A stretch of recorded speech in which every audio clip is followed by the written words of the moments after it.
What's going on, Wellness Gang? Welcome back to Embodied Wellness Radio, a podcast framed around making women healthy again. Today we're going to be discussing 5 simple tips for better periods. And today's discussion is going to be more general supports for periods. I was really back and forth on whether or not I should include supplements, and they can be very, very helpful and therapeutic for many people struggling with PMS or period-related issues. However, supplements are individual, and so just keep in the back of your mind that all of these are general supports that 99% of women can implement and use to support their cycle without actually taking a look at each individual person. So as I mentioned, today we're going to be talking more about general tips and supports for healthy hormones and happy periods. And keeping in the back of your mind that all of these things that we discuss are not only going to support your period health, but overall your hormones, your energy levels, and just really bring you closer to understanding how to work with your body and your cycle. And a lot of these tips and supports are what I offer to many clients who have hormone issues in our first foundational phase when we get started together. And clients are amazed at just how impactful these habits and these shifts can really be for their hormones. I often have clients come to me and they think, oh, my hormones are so messed up. I've got all of these problems. And we implement these foundational habits and supports. And they're like, wow, I can't believe how well these seemingly simple things worked. And then we start to dial in more specifics. And so if you do have more specific or severe imbalances such as endometriosis, PCOS, high estrogen, or adrenal-based issues, you might need deeper and more specific support. However, we can all benefit from these 5 tips that I'm going to provide you today. So the first one is often overlooked when we're talking about period health or hormones. And tip number 1 is to learn about your cycle. How could we possibly support something if we aren't even aware of what's going on? And unfortunately, many women are not fully aware of their cycle or even what's going on in their body.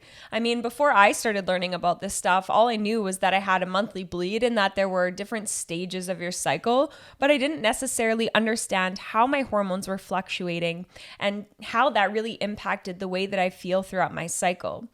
And Alyssa Vitti, she wrote the book called In the Flow, and she kind of termed she coined the term cycle syncing. And when I read her book and I listened to her on a podcast, this was really when I started to understand not only the fact that we were different throughout our cycle, but how important it is to understand how to support each phase of our cycle in a new way so that we can really optimize and step into the beautiful dynamic power that is being a female, right? And many females think that having a cycle is something detrimental or that it has to be, some people call it the curse. But when we actually learn to step into and tap into these changes, it's really beautiful that we have different strengths throughout our cycle that we can really start to lean into. And so learning about your cycle can be a great way to support your period health because as our hormones change, your body has different needs. And if we think about what a hormone is, right? So hormones control our metabolism, they partially control our mood, our energy levels, our digestion. And so as they are shifting throughout our cycle, we need to make these small shifts to understand how to take care of our body so that we can support our hormones as they start to fluctuate. And so if you're just starting to try to learn about your cycle, one thing that I love to introduce to clients or to have my clients do is start to track your cycle. And apps can be really helpful for this. So Kandara is a really great one, or Natural Cycles. And essentially what you're going to do is start to check in with yourself, notice any symptoms or shifts that specifically happen for your body, and really start to learn how to understand where you are in your cycle. And something that I do want to note about using an app to track your cycle is that apps run on algorithms. Your body does not run on algorithms. And so it's really important to listen to your body and to learn how to check in with the symptoms and the changes that occur that tell you where you are in your cycle, rather than only relying on an app and its algorithm to tell you that you're ovulating or that you're in your fertile window or whatever it may be. And so now the next question is, how the heck do I do that? So a great place to start is by tracking your basal body temperature. And you can do so by just ordering a regular old thermometer on Amazon. And you're going to take your temperature every morning before you get out of bed, before you've drank water, gotten up, moved, and then you can record it in the app. So as your temperature increases around ovulation, that would be one clue that your body might be ovulating. And the second clue is to start to look at cervical mucus. And we'll do a whole podcast on checking for ovulation. But really, you're just starting to learn how to tune into your body to notice these shifts so that you can understand where you are in your cycle and then how you can support yourself based off of clues that you find from your body. So not only does this allow you to have better periods by understanding where you are in your cycle and how you can support yourself, but it also allows you to develop a more intricate and deeper connection with your own body and understanding, right? A lot of women, when they have PMS or period-related issues, they feel like they're a victim to the cycle and these changes. And once you start to understand and work with your body, you no longer become a victim to your cycle. You can start to become empowered by your cycle to know when you might need to rest a little bit more, right? If we don't even know when we're in the luteal phase or our period's coming up, how would we possibly know when to start to make these shifts? And so the more knowledge we have, the more understanding we have of our body, the more that we're able to work with our body and to really, really support ourselves and our hormones. So again, to recap, number one is learning about your cycle. I suggest potentially starting with either reading up, listening to podcasts like ours, and starting to track your signs and symptoms in an app so that you can understand where you are in your cycle and how you can best support your body in each phase. Okay, so to quickly recap, in the very first part, we need to learn about our bodies. And one of the best ways you can learn about your bodies is to use an app. And within that app, you can check your daily temperature. You can better check your cycles in certain ways. Although the app is great, it's also not something you should be holding to steadfast at all times. Is that right? Mm-hmm, exactly. And I often like to use the analogy of if I wanted to know somebody's name, hey, who are you? I would probably ask, hey, what's your name, right? And so when we want to learn or we want to gather information, we need to ask questions. And so many women, they just go throughout their cycle, or I'll have clients all the time, they come in and I ask them like, oh, do you notice X, Y, and Z shift? And they're like, oh, not really.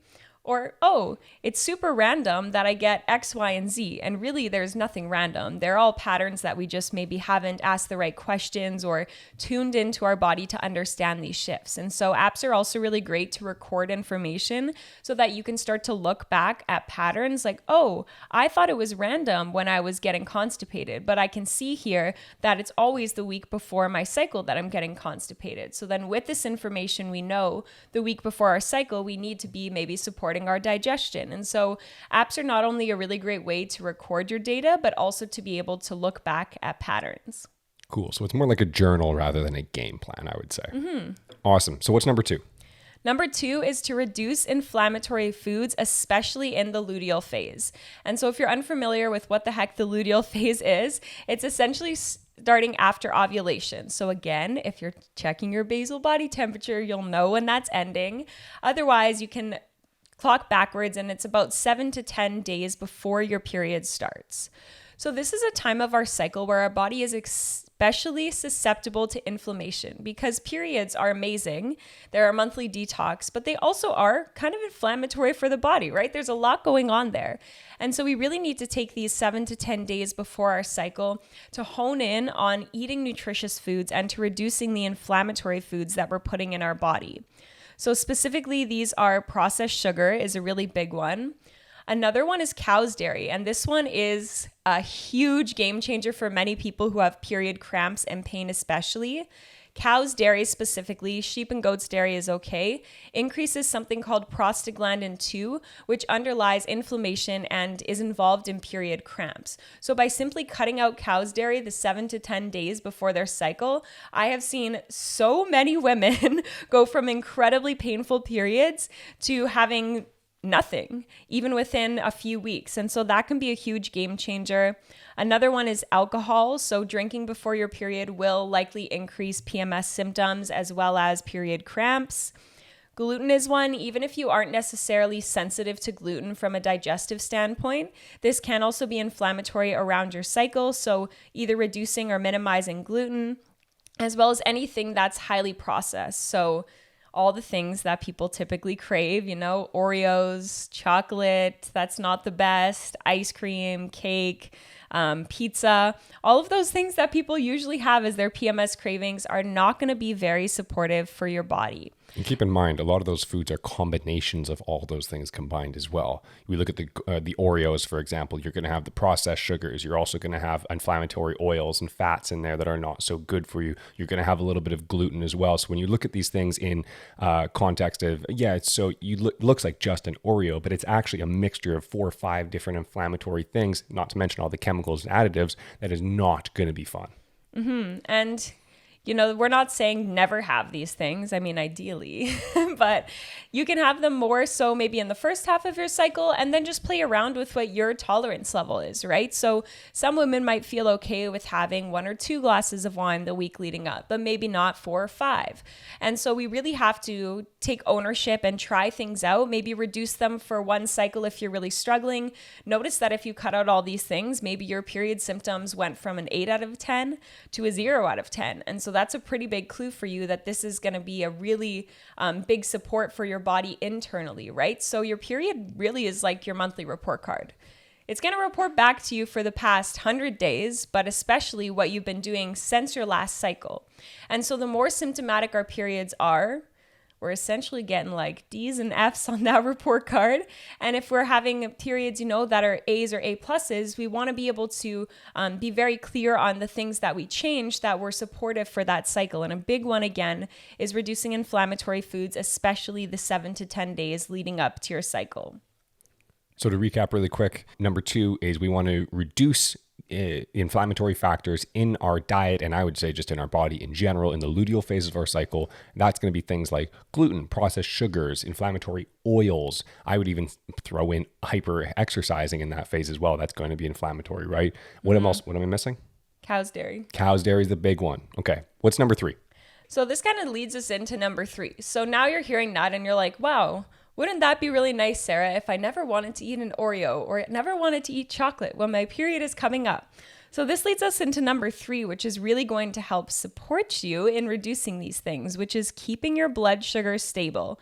And if you've been following along my IG, you know that I just did a little experiment with a continuous glucose monitor, and all of our bodies are incredibly individual in what spikes our blood sugar. However, there are a few simple guidelines that can support us all in keeping our blood sugar stable, which reduces our cravings, boosts our energy, and overall supports our hormones and our period health. So the first tip for keeping your blood sugar stable is to make sure that you're having adequate protein with meals. So protein supports our body by giving us amino acids. If you're eating high quality protein like a grass-fed red meat, you're also getting minerals.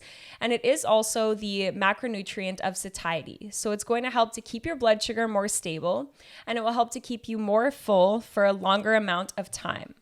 And this is also a really big key for reducing sugar cravings. So when our body has adequate protein, we naturally crave less sugar. So you'll feel more satiated from the meals that you are having. And you'll also have less cravings for those other things like chocolate, Oreos, ice cream, all the stuff that we mentioned in tip number 2. Another important key is to increase your consumption of complex carbohydrates. So these are things like whole food carbs such as sweet potatoes, root vegetables, quinoa is another really great one. And so when we're getting enough carbohydrates, complex carbohydrates rather, at our meals that also have minerals and our whole food sources, our body will naturally crave less of the processed carbohydrates because we're getting that glucose, we're getting that energy for our body. And another thing that's really important to have enough of is essential fatty acids. So as you can gather, we're hitting all the macronutrients, protein, carbs, fats, and fiber with meals. Specifically with essential fatty acids, we want to make sure that we have a higher ratio of omega-3s. So these are things like salmon and chia seeds, flax seeds. They can be very, very helpful for reducing inflammation. Our sex hormones like estrogen and progesterone also require enough fatty acids for their production. And so we're supporting healthy hormone levels as well as, again, increasing satiety, so our fullness cues, and supporting blood sugar stability. But don't make the mistake I did and make a shake this morning. I had a couple tablespoons of fish oils and the whole shake just tasted like fish. It was disgusting. Yeah, fish oils. Thought it was a great idea.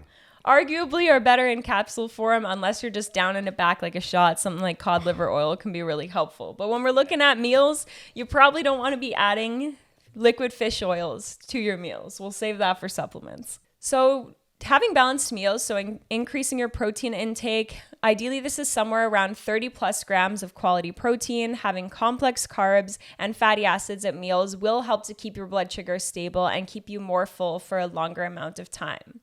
Fiber is also really important, so including cruciferous vegetables are really great to include around your period as they can help to improve estrogen detoxification. Any sorts of berries, fruits and veggies in general can be very, very helpful for both satiety and blood sugar balance.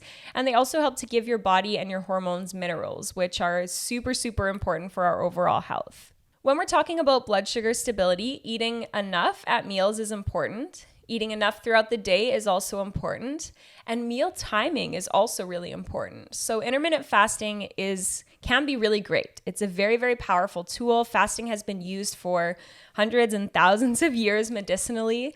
However, for many women who are under heightened stress, which is most women nowadays, going too long without eating or fasting for too long in the morning can actually be detrimental to not only our blood sugar stability, but also our hormones.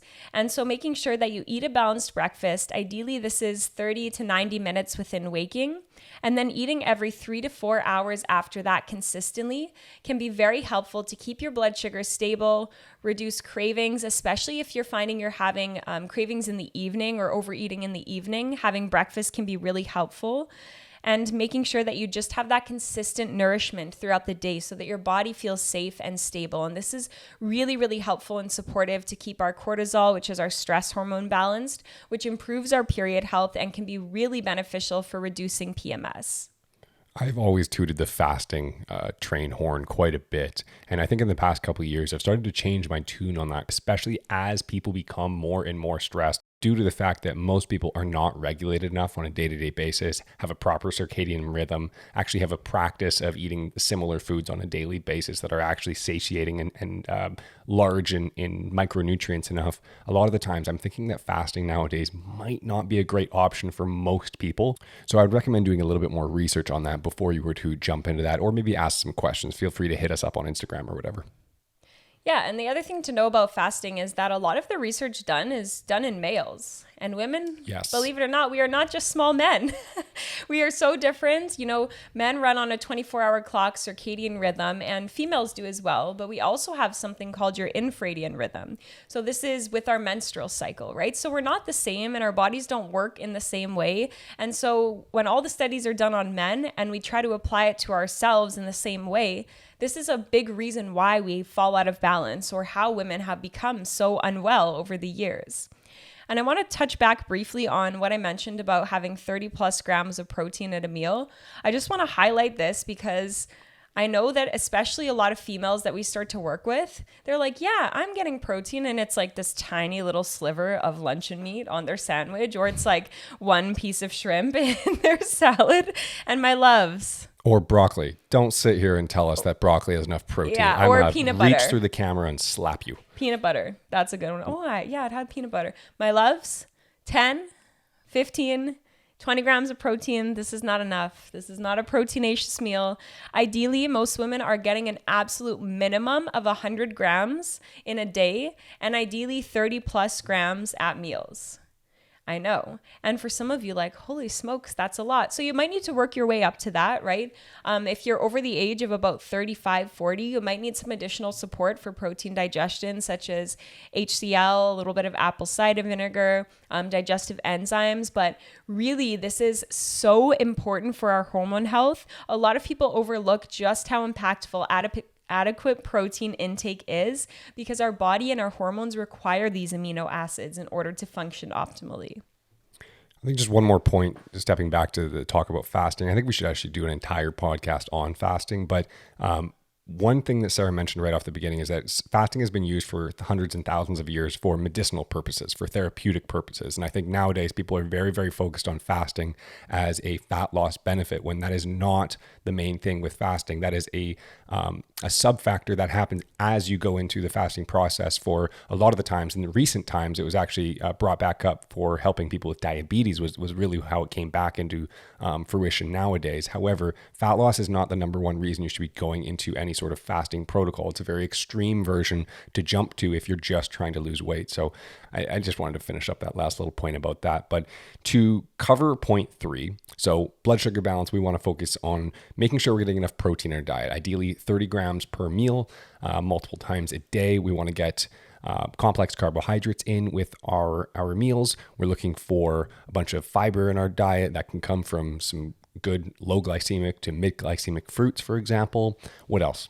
Yeah, and then the other one would just be making sure that you're eating consistently. So having breakfast within about an hour of waking, and then eating every 3 to 4 hours after that to make sure that your blood sugar isn't dropping too low either. Because we don't want our blood sugar to be too high or to be having big spikes, but we also don't want it dipping. We want this nice neutral balance word that everybody loves to use.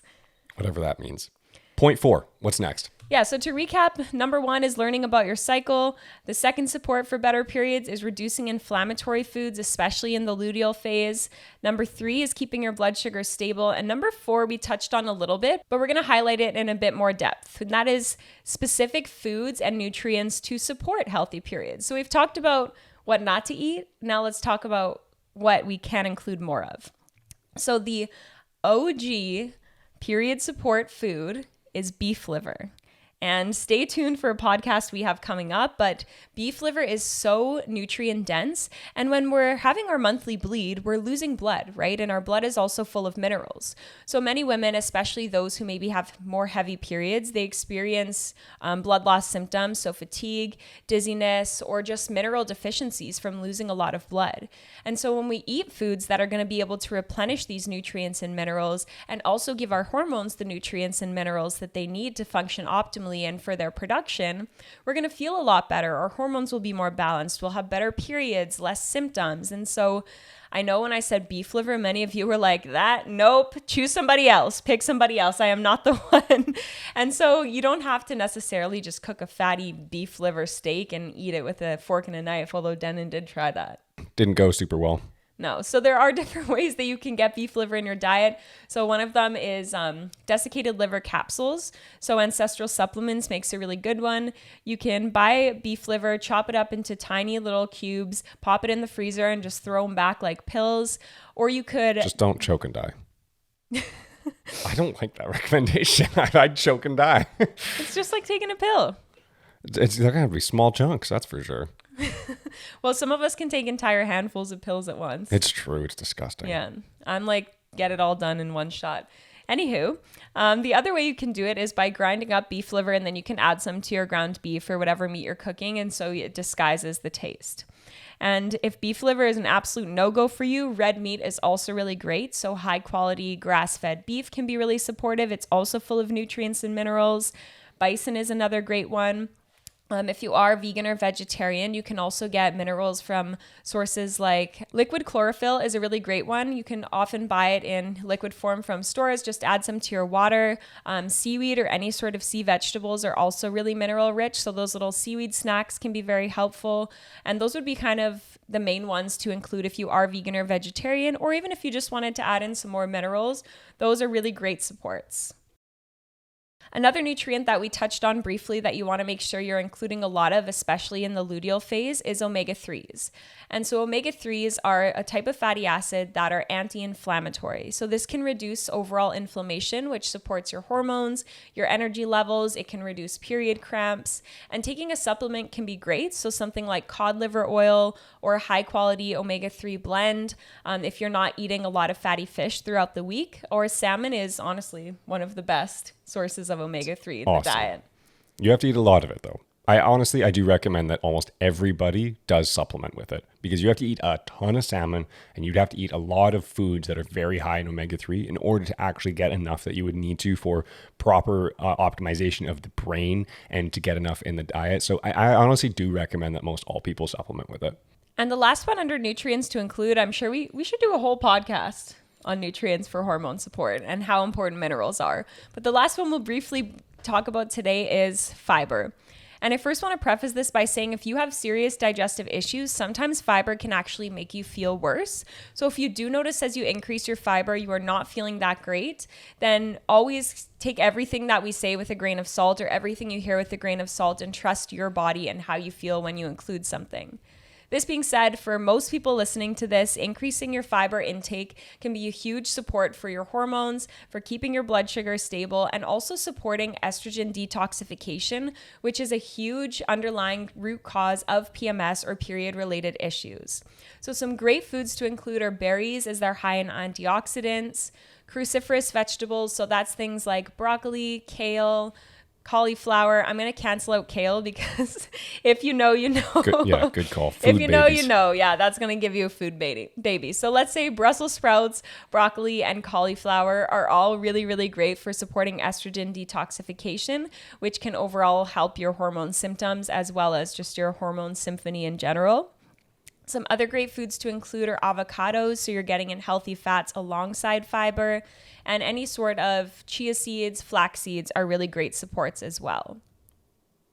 So to recap point 4 here, basically what I'm getting from this is that although macronutrients and macronutrition is important, micronutrition is extremely important. And honestly, my advice to everybody is, I know we all love following people on social media that are super fit and, kind of our gym bro or gym girl, but a lot of the time they're going to be promoting diets that are very, very macronutrient focused all the time because they're just kind of focused on the way they look. But long-term longevity and proper healthy periods, and to get that grade A+ report card for your monthly period report, micronutrition is critically important. So when we're looking at the foods that we're eating, we need to also look at the nutritional depth of it. So we could look at, our chicken and our rice, quote unquote, fitness bodybuilding meals that you see pretty much everybody posting about all the time. But how much micronutrition is actually in that chicken and rice meal, right? We need to take out those foods that are low in micronutrition and replace them with foods. Or for example, with that chicken and rice meal,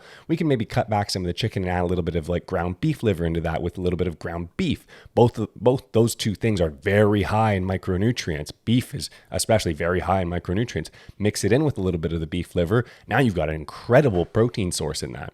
And instead of maybe the rice, we could switch it out for something like broccoli and maybe sweet potatoes. Both those are going to be colorful and full of more nutrients. And after that, we can add in more things that are just going to be better all around for our health and longevity in from a day-to-day basis. But they're also going to be helping support things like your monthly cycles so much better than those very simple meals. So although yes, we look at a meal and there's those 3 things that we're looking for, your proteins, your fats, and your carbs. But what's actually within those? Those are subsections of their own that also need focus of how much depth are there in micronutrients in each one of those categories. That's quite critical as well. Couldn't have said it better myself. And the other thing I want to briefly touch on, we will not go on a tangent or rant on this, is start to take a close look at all of these fitness influencers that you see online and notice that they're also... Or just unfollow them. They're also typically the ones who are promoting misinformation, like, PMS. They're like, oh, my period's coming, so bloated. They're the ones who are saying normalize bloating and really taking all of these imbalances that are just that, imbalances and symptoms, and saying normalize them. Shark Week. Yeah. It's so crazy to me. It's like, there's such obvious displays of these imbalances going on in their body, and everyone just looks at their 6-pack or the fact they have a Kim Kardashian booty and they're like, yep, that's it. That's the one. Just remember, you can only look sexy and hot for so long. Eventually, we're all going to age to a certain point. And if I'm going to bet money on it, I'm going to bet like the people who are focused on long-term health are going to look better at 60 than the people who are doing bikini shows every second week and only eating 50 grams of carbs because that's what their coach told them to. At the end of the day, we want to be able to be functional long-term. And if our 5th vital sign women. I mean, the fifth vital sign of your periods is not functioning for 20 plus years. By the time it gets to the point where it's naturally supposed to start to go away, you're going to run into problems. So we need to look at longevity a little bit differently. And I know it's difficult for men and women to have the context of time. Humans are not very good at looking ahead in our life at our time because, quite frankly, we don't do that. We look forward for the next 10, 20, 30 days, maybe even a year at max. But most people, if you ask them, they don't even have a 5-year plan for their life. So one of the things that we need to do is take a step back and actually look at our life and be able to look at our future self as a separate person, right? I'm going to be different. Me, Denon, is going to be different 30 years from now than I am right now. So I need to almost look in the mirror at that person like they're completely different. Now, if I'm going to end up being that person, I'm going to want to treat that person with empathy and respect, much like I'm talking face to face with them. So I know it's tough to figure this out as a human because we're not very good at looking ahead, but you do need to understand that you're going to be in that place one day. And if you're not looking at these things now and starting to set some of these habits in place, you're going to have to look at that person in the face in 30 years and be like, I'm sorry, I didn't set you up for success. I could have been better at that. So have more empathy for your future self and start to look into these things a little deeper, or hire somebody to. And this kind of leads us into our fifth and final tip, which is stress management and rest. So I've said this so many times. We have a whole podcast on stress support with nutrition. If you follow me on social media, I am always talking about stress because, no pun intended, but I can't stress it enough. Shit, that's an e-slapper. Right? It's a laugh, ain't it? All right. So stress management is so important. And stress is not just psychological stress. I've said this before. Stress is over exercising, undersleeping, eating foods that aren't sitting well with you, fighting with your partner. And so stress is really this big encompassing term. However, there are things that we can do to support both our stress management as well as our stress resilience. So that's our body's ability to deal with stressors. And so number one, get enough sleep. Do it. Make it a priority. Try it out. And enough sleep, what does that mean? You're like, oh, but I function fine on 5 hours of sleep, my love.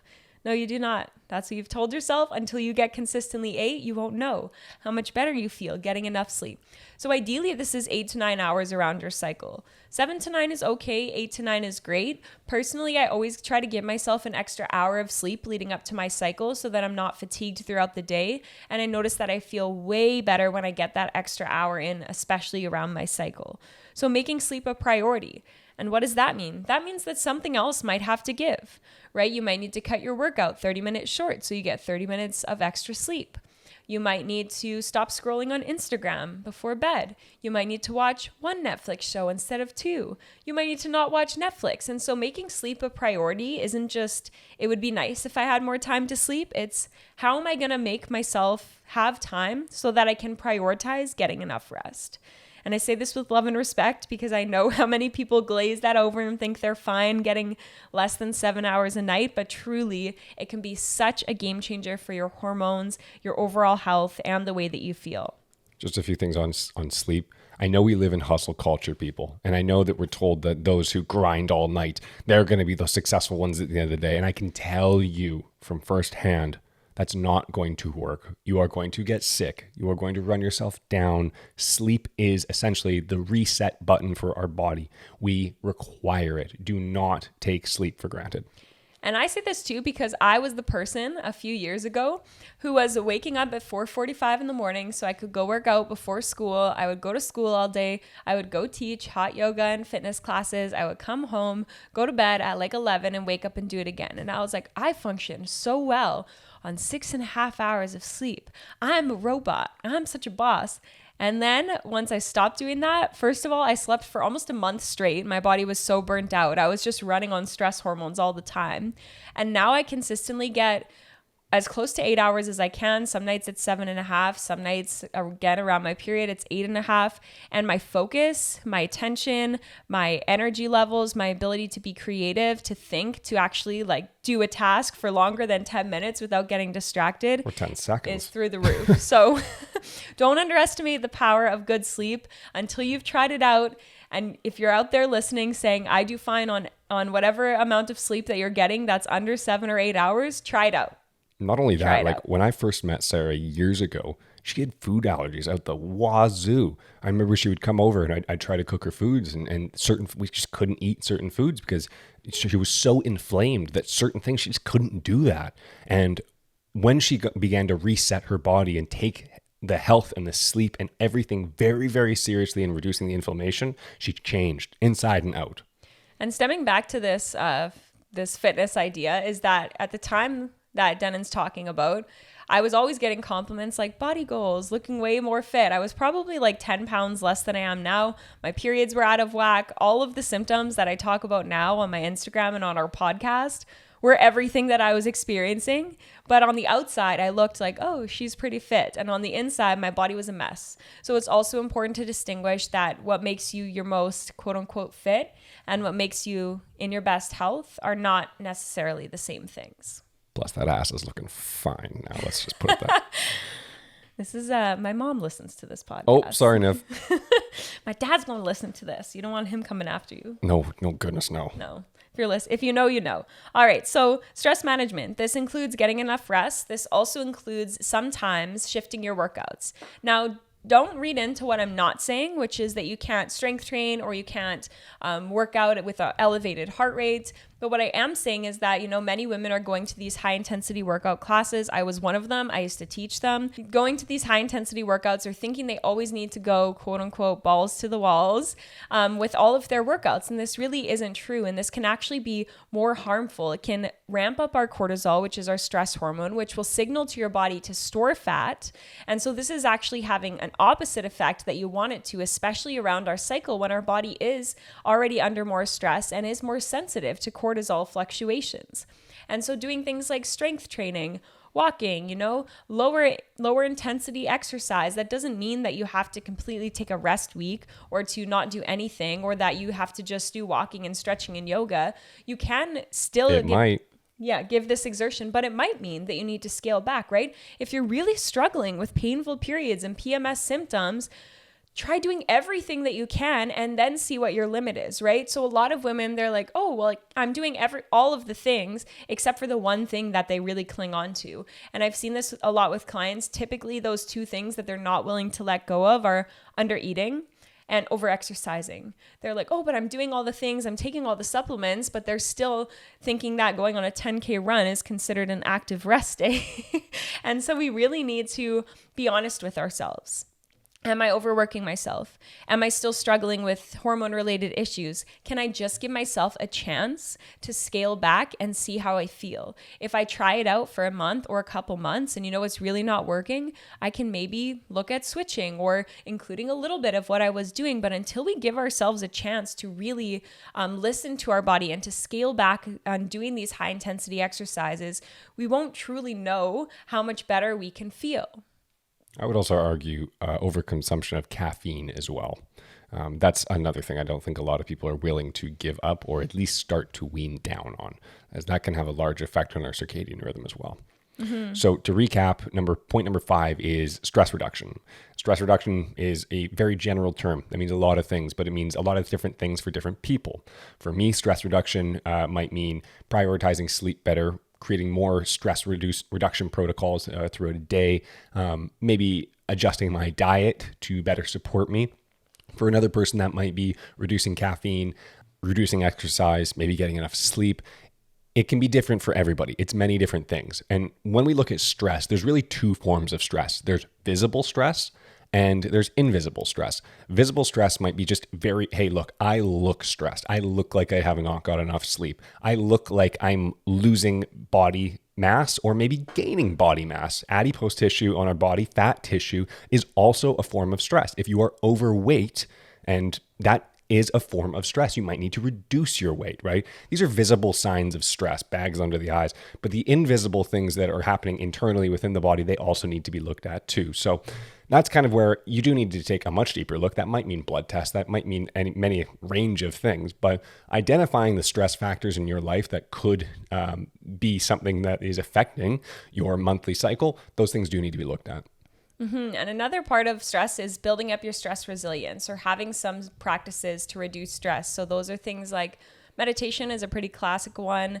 Getting outside in nature, dancing, inviting more joy into your life, journaling, all of those things that you hear about for stress management are also really important to include, not only just when you feel like you need it, but as a proactive support for stress management and keeping your stress bucket low. Personality types as well, right? I'm more of an introvert. For me, I'm dumping out energy the more that I'm out in public and I'm around people. For me, that's adding stress to my life, not taking it away. So I need more time in isolation to feel like I'm recharging my batteries a little bit more. Sarah's more extroverted.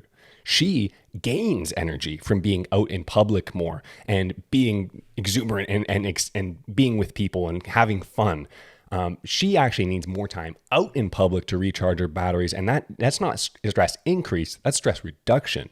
So we also need to look at our personality types a little bit as well to identify like where stressors in our life could be coming into play. Yeah, and bringing this back to our cycles is that there also might be different points of your cycle where you have different needs or desires for socializing. So typically in the ovulation phase, many people feel like they can talk more, they want more social activity, but a lot of us feel this draw to turn inwards right around our cycle. And so if we think of our cycle like seasons, so if the 2 weeks after your period, so follicular and ovulatory phase, are like spring and summer. So maybe we want to get outside more, do more high intensity activities. And then the week before and the week of our period are more like fall and winter, right? Turning inwards, doing slower activities, spending more time with ourselves and reflecting. And so you also might notice that even though you as a person might be an extrovert, during your cycle or the days leading up to your cycle, you might need a little bit more alone time, which is totally okay. And so again, it's important to start to notice these shifts and understand how our body can be different so that we learn how to support ourselves in a much deeper way. So even in that 0.5 here, we've talked about a lot of different things. I mean, the reason that we're talking about many, many different things and kind of putting general concepts out there is because we can't create a game plan for you just throughout this podcast just to tell you, here's your set strategy. You now go and do exactly what we say, because it is different for everybody. But for a lot of people, I think they have a hard time even identifying what creates stress in their life. They just think stress as mental stress pretty much at all the times. But there's many, many things that play into our stressors in our life. So if any of these ideas have clicked with you, I do recommend you either write it down or even download and save this podcast for later so you can come back and take notes on this, because there's so many different things that will help to affect you. But if we're going to do a recap of this whole podcast real quick before we round it up, Number one is to learn about your cycle, get used to tracking your cycle, learn how to test for ovulation, write down every symptom that pops up, even if you think it's irrelevant, so that you can start to understand where and when your body needs support. Number two, reducing inflammatory foods, especially in the luteal phase, cow's dairy, sugar, processed foods, alcohol, gluten, all of the above. Number three is keeping your blood sugar stable. So making sure you're eating breakfast within about an hour of waking and every 3 to 4 hours after. Making sure that you're getting enough protein in. So 30 grams with meals, about 100 plus grams throughout the day. And making sure that you're having well-balanced meals with protein, carbs, and fats. Number four is to include certain nutrients and types of nutrients that are going to be supportive for your cycle. So those are things like red meat and beef liver to replenish your minerals, getting enough fiber, and making sure that you're eating high omega-3s or supplementing with omega-3s. And let's bring it into number five. Number five is stress management and making sure that you're getting enough rest. And to kind of recap, these are very general things that can support your hormones and your cycle, no matter who you are listening to this. However, some people do need that deeper support, right? And as Denon mentioned, what we do with clients is we have a very, very lengthy intake form where we get all the information about them. I also have clients send us over 4 days of what they are eating. So as a practitioner, I'm looking at the whole picture. What are all of the puzzle pieces that are contributing to our client's symptom? What are the symptoms they're experiencing? And then we interpret the symptoms, right? So are these symptoms of high estrogen? Are these symptoms of progesterone deficiency? And so we're really looking at the whole picture and offering them specific supports for their body. And so, as I mentioned, many people feel really good or like their symptoms go away 80% by doing these general supports. But some people do need those more specific supports with a personalized supplement protocol, very specific suggestions for their nutrition, looking at certain nutrients at different types of the cycle. And so if you are wanting to take a deeper dive into supporting your cycle, or, you've really been struggling with PMS and hormone related issues for your whole life, it is a really good investment to work with someone who can teach you about your unique body as an individual, to teach you to have this information of how to support yourself for the rest of your life. And the thing about PMS or hormone or cycle related issues is that they don't stop when you stop having your period. A lot of times around perimenopause and menopause, these symptoms are exacerbated. And so women who have been dealing with maybe PMS symptoms related to low progesterone, all of a sudden they go through perimenopause and they're like, why do I feel like a different person, right? They have mood swings out the wazoo, vaginal dryness. And so it's really important to take care of our cycle. It's considered, as Denon mentioned, our fifth vital sign. It's not something to be ignored. And so the issues that we see around our period, or the issues we have with our cycle, they're clues about what's going on in their body. There's messages and signs from your body asking for help. And when we ignore the whispers, they eventually turn into screams, whether it's a few cycles from now, whether those high estrogen symptoms end up turning into, cysts or endometriosis, whether that's when you go through menopause and perimenopause, you're experiencing all of these different symptoms. And so it is worth learning about and taking yourself seriously, taking your cycle symptoms seriously, understanding what your PMS is telling you, and learning how to support your body so that you can have this information for the rest of your life, and that you no longer feel like you're a victim to your cycle, but empowered by the connection you have to your body and by the dynamic change that happens. So look, if you found that we brought you value and information that you can share in this podcast, we would highly recommend that you do share this with maybe your followers, people that you know that could find value in this, because we're, at the end of the day, our goal is to help as many women as possible become healthy again. That's really our end goal of what we do and why we put out this podcast. So if you did love it, the information that we provided today, we would love it if you share the podcast, subscribe, and give us a 5-star rating on iTunes or Spotify. That's really one of the best ways that you can support us as we bring you this weekly awesome free information. So thank you so much for listening. If you're new to the podcast and you made it all the way to the end, welcome to the Wellness Gang. I think you're going to be here for quite a while. Sarah, any last words? Thank you so much for tuning in to today's show. Catch you on the next one. Thank you for listening to today's podcast. This podcast provides general information and discussions about health and related subjects. The information and other content provided in this podcast or any linked materials are not intended and should not be construed as medical advice, nor is the information a substitute for professional medical expertise or treatment. If you or any other person has medical concern, you should consult with your healthcare provider and seek other professional medical treatment. Never disregard professional medical advice or delay in seeking it because of something you may have heard on this podcast or any linked materials. If you think you may have a medical emergency, call your doctor or emergency services immediately. The opinions and views expressed on this podcast are of no relation to those of any academic, hospital, health practice, or other institution.